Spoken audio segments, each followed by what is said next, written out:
Today, I'll be demonstrating the processes of coagulation and flocculation using the jar test technique.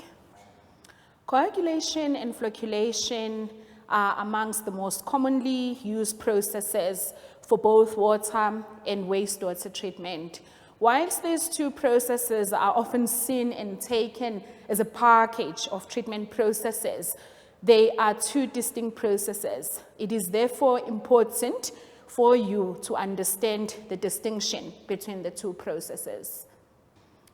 Coagulation involves the addition of chemicals known as coagulants into the water under conditions of intense mixing. This is done in order to destabilize suspended particles and macromolecules, as well as to precipitate dissolved organic matter. During flocculation, less intense mixing is applied in order to promote the aggregation of the now destabilized suspended particles and macromolecules, as well as the now precipitated dissolved organic matter. Once formed, these larger flocks can be subsequently removed via the processes of sedimentation and filtration. The efficiency of coagulation and flocculation depends on, amongst other things, the type and concentration of coagulant being used, as well as the overall chemistry of the water or the wastewater being treated. The objective of this experiment is to estimate the optimum dosage of aluminium sulfate hydrous, a coagulant commonly known as alum, that is needed to remove suspended particles and dissolve organic matter from wastewater, as well as to observe the rates of floc formation and sedimentation. Before I begin today's experiment, let me show you the apparatus that we're going to be using. Number one is a 6-place jar test with speed and timer knobs. It also has got mixing paddles, as well as 6 beakers that we're going to use for the individual flocculation and coagulation tests. This is a spectrophotometer, which is going to be used to measure dissolved organic matter and turbidity both before and after the test. This is a pH meter with a probe. The pH meter is going to be used to measure the pH of the wastewater both before and after the test. These are filtration apparatus. There's of course 6 because we're going to do 6 individual tests. Each has got a filter paper, a funnel, and a conical flask. The first step of the experiment is coagulation. For these parts of the experiment, each one of the 6 beakers was filled with 1.8 liters of wastewater. It is important for one to observe that the same wastewater sample was used to fill all 6 beakers. Before the wastewater was added to the individual beakers, the sample was well mixed to ensure heterogeneity. We also took measurements of pH and turbidity of the wastewater before it was added to the 6 beakers. In front of 5 of the 6 beakers are syringes that contain different volumes of a stock solution of alum, which is the coagulant that we are going to be using in today's experiment. Once the alum stock solution in the syringes has been added to each of the corresponding beakers, the total concentration of alum in the wastewater in the beakers is going to be 0 milligram per liter, 1 milligram per liter, 3 milligrams per liter, 5 milligrams per liter, 15 milligrams per liter, and 50 milligrams per liter. I am now adding the coagulant stock solution into each one of the 5 beakers.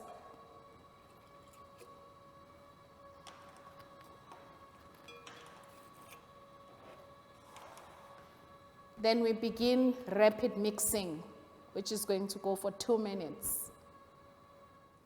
Now that the 2 minutes of intense mixing is over, the mixing speed has been reduced to 30 RPM, and the experiment is going to run at that mixing speed for 20 minutes for the second step, which is flocculation. During the 20 minutes of flocculation, please observe the rate at which the flocks, that is the clumps, get formed inside the different beakers. Now that the slow mixing has been going on for 18 minutes, 50 ml of wastewater is going to be removed from each one of the 6 beakers and set aside for turbidity measurement.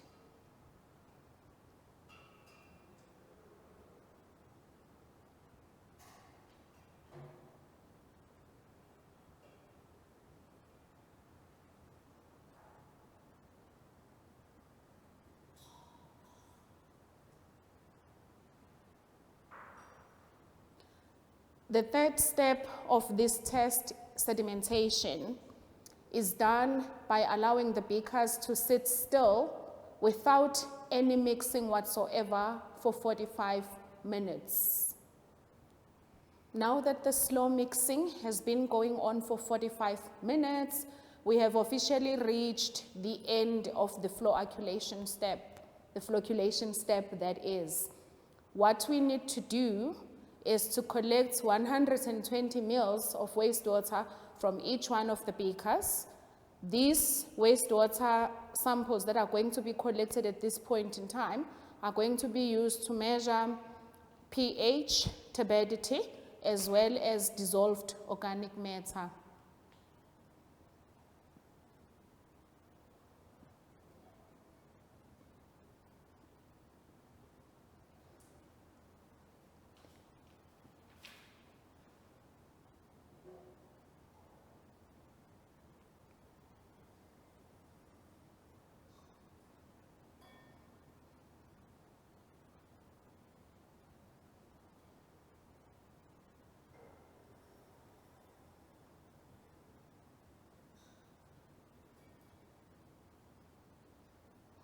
The water quality parameters that must be measured are as followed. One is pH, which will be measured for each beaker for the water sample that was taken after sedimentation. The second is dissolved organic matter, which will be measured for each beaker from a filtered portion of the sample collected after sedimentation. And finally, turbidity. For each of the beakers, turbidity will have to be measured for 2 samples. The first one being the sample collected after flocculation, and the second one being the sample collected after sedimentation. To measure pH, a pH probe is immersed into the sample in the beaker and a reading recorded. To measure turbidity, a spectrophotometer cell is filled with a small allocate of the sample.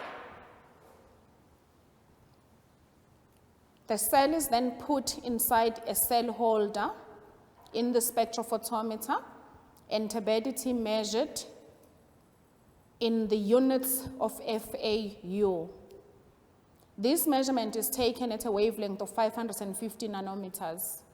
To measure dissolved organic matter, the same procedure as that used for the measurement of turbidity is followed with 2 exceptions. Exception 1 is that the allocoid sample is filtered prior to the measurement. Exception 2 is that the measurement is taken at a wavelength of 254 nanometers.